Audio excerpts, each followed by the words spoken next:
சக்தியும் நானும். உங்களுக்கு ஏஞ்சல் நம்பர்ஸ்னால் என்னென்னு தெரியுமா? வாங்க தெரிஞ்சுக்கலாம். 3, 6, 9, 3, 6, 9, 369, 369. இதுதான் ஏஞ்சல் நம்பர்ஸ். இதை என்ன சொல்லுவாங்கன்னா டெஸ்லா மேனிஃபெஸ்டேஷன் கோட் அப்படின்னு சொல்லுவாங்க. இதை கண்டுபிடிச்சது நிக்கோலா டெஸ்லா அப்படிங்கிற சயின்டிஸ்ட். இது என்னத்துக்கு இந்த நம்பர் ஹெல்ப் பண்ணும் அப்படின்னு பார்த்தீங்கன்னா, நமக்கு வெற்றிக்கு, அதாவது வேலை வேணும், கவர்மெண்ட் வேலை வேணும், இந்த எக்ஸாமில் நான் பாஸ் பண்ணணும், இந்த குரூப் எக்ஸாமில் செலக்ட் ஆகணும், ஃபர்ஸ்ட் மார்க் எடுக்கணும், இந்த மாதிரி தேவைகளுக்கு இந்த ஏஞ்சல் நம்பர்ஸை நம்ம பயன்படுத்திக்கலாம். கைமேல் பலன் தரும். கண்டிப்பாக கைமேல் பலன் தரும். நம்பிக்கையோடு செய்யணும். என்ன செய்யணும், எப்படி செய்யணும் சொல்கிறேன் வாங்க. ஒரு சின்ன நோட்டாக வாங்கிக்கோங்க, கோடு இருக்க நோட்டாக வாங்கிக்கோங்க. ஏன் சின்ன நோட்டு சொல்கிறேன்னா, நம்ம ஒரு நாளைக்கு ஒரு பேஜ் எழுத போகிறோம். அப்போ நீங்கள் பெருசாக வாங்கினாலும் ஒரு பேஜ் தான் எழுதணும். அதனால தான் நான் சின்ன நோட்டுன்னு சொன்னேன். 192 பேஜ் அந்த மாதிரி தடி நோட்டாக வாங்கிக்கோங்க. முதல் நாள் எழுந்ததும் காலைல குளிச்சுட்டு தண்ணி கூட குடிக்காதீங்க, வெறும் வயிற்றோட போயிட்டு சாமி முன்னாடி உட்காருங்க. இல்லை எந்த இடத்துல உங்களுக்கு பிடிக்குமோ உட்காந்துக்கோங்க, ஆனால் கிழக்கு திசையை பார்த்து உட்காந்துக்கோங்க. முதல்ல இந்த 369ங்கிற நம்பர்ஸை லைனாக போட்டுக்கோங்க. அதுக்கப்புறமா உங்களுக்கு தேவையான விஷயம் என்ன அப்படின்னு எழுதணும். எழுதுறதுக்கு முன்னாடி ஓம் வாராகியே போற்றி, நான் ஸ்க்ரீனில் காமிச்சிருக்க மாதிரி ஓம் வாராகியே போற்றி, எனக்கு நல்ல பிராக்கெட்டில் அரசு வேலையை நான் எழுதியிருப்பேன், உங்களுக்கு என்ன வேணுமோ அதை நீங்கள் எழுதிக்கிட்டு வேண்டும் அப்படின்னு லைனாக எழுதிக்கிட்டே வாங்க.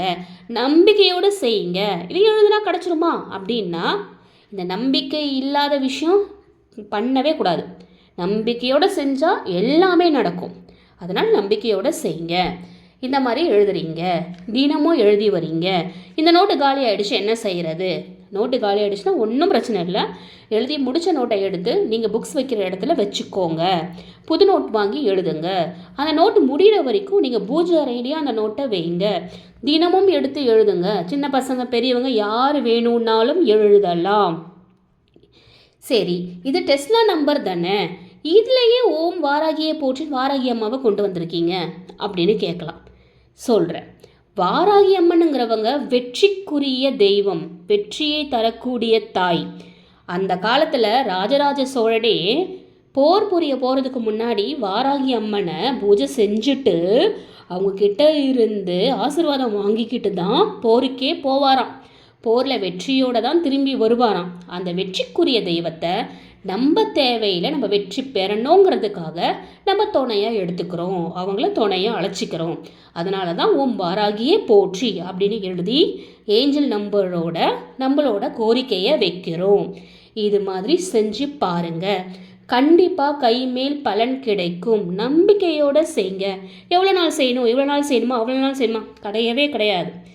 நீங்கள் நம்பிக்கையோடு நடந்து முடிஞ்சிரும்ன்ற நம்பிக்கையோடு எழுதுங்க. கண்டிப்பாக அதி விரைவில் உங்களுக்கு முடியும். இந்த விஷயத்தை உங்கள் ஃப்ரெண்ட்ஸுக்கு சொல்லுங்கள், தெரிஞ்சவங்களுக்கு சொல்லுங்கள், தேவைப்படுறவங்களுக்கு சொல்லுங்கள். இப்போ நான் உங்களுக்கு சொல்கிறேன்னா நீங்கள் அதனால் பயன்பெறுவீங்க. உங்கள் மூலயமா ஒரு 10 பேர் பயன்பெறுவாங்கங்கிறதுக்காக தான் இந்த பதிவை நான் போட்டிருக்கேன். நான் ஸ்க்ரீனில் கொடுத்துருக்கேன் பாருங்கள், இந்த மாதிரி தான் எழுதணும். ட்ரை பண்ணி பாருங்கள். இது ட்ரை கிடையாது, மஸ்ட் ட்ரை பண்ணுங்க. கண்டிப்பாக இந்த மாதிரி செய்யுங்க, கண்டிப்பாக நடக்கும். முடிஞ்ச வரைக்கும் இதை ஷேர் பண்ணுங்கள். இது பிடிச்சிருந்தா லைக் பண்ணுங்கள், சப்ஸ்கிரைப் பண்ணுங்கள். நன்றி.